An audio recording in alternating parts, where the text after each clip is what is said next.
Hi baby! So for today's video, papunta kami ng Marinduque ngayon and nag-commute lang kami ng mga kapatid ko. Gusto kasi naming matry na sumakay ng barko sa umaga.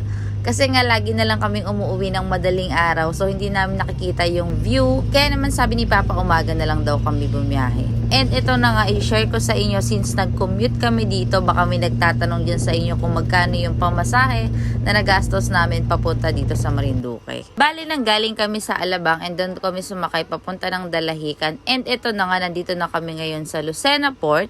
Nasa 230 ata yung pamasahe namin since estudyante nga yung mga kasama ko and sa akin naman may PWD ID rin ako.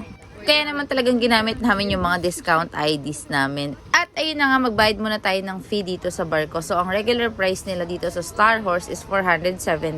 So kapag estudyante ka is 400 pesos na lang and pag PWD and senior is 335. Kahit mainit. So 10:30 pa yung alis namin. Anong oras na ba? 10 pa lang. Katas lang namin kumain. And meron akong kasama 4 na estudyante at isang PWD. So naka-discount kami sa barko. So ayun, later papakita ko sa inyo. Wow, ganda. Sa akin pa kulay blue. Bakit? Eh kasi ano eh, senior Special. Senior citizen ko Okay, pala. senior 335 from 470. Tapos Wow. kapag student, 400 pesos. 70 pesos yung wallet. Ayaw nyo pa, apat yung estudyante na kasama. Thank you po. O, ang mga ID, leng-leng, student, Chay. At dahil nga nakabili na tayo ng ticket, so papasok na tayo sa loob. I-share ko lang din ulit sa inyo, bebis. Meron pa silang terminal fee dito na 30 pesos. At since estudyante and PWD nga, na libre pa nga yung 30 pesos namin. O, diba? Sayang din yun. At ayun na nga, nagpapacheck lang kami ng gamit dito and papasok na din kami sa loob. May experience na natin ulit na sumakay ng barko sa umaga naman. Kaya tara, samahan nyo kami. Hey! Wala kasi nag-invite. Ang daming dala ng mga person.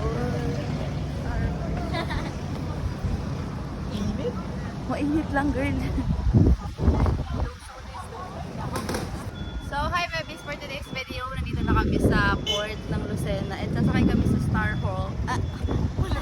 Star Horse. And may dala akong helmet kasi magluluto ako sa mata. Wow, ODM bag. From the ODM bag and the Axor helmet.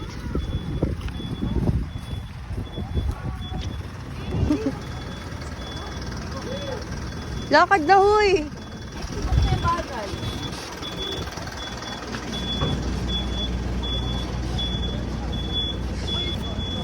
Ayun kay kuya.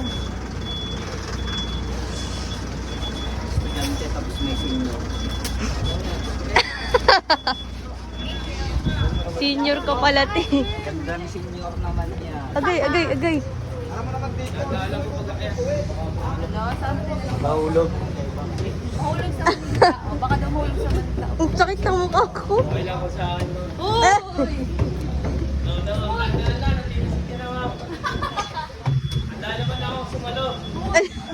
Uy! Na naririnig yun si kuya. Uy, nakakamiss. Umuwi. Oo, nakalagay. Ako talaga ang first. Oh, follow the leader. Bakit? Ako ang leader, no? Ang leader ng Coco.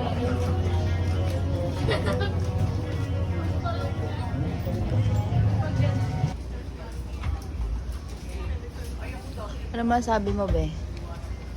It's so pretty, guys. Pretty sa... Kasi mas maganda yung nasakyan namin barko ngayon. Kesa lang sa nakaraan. Montenegro atin nasakyan natin last time. It's giving, social. Sosyalin kasi may aircon yung tapos may kama. Nandito kami sa second floor lang.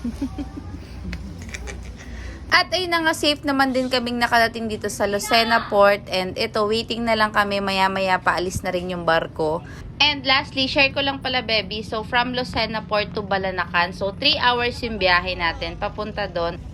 And after nun, meron na din doon jeep papunta ng Buena Vista. So, from Lucena to Buena Vista naman is 200 pesos yung pamasahe.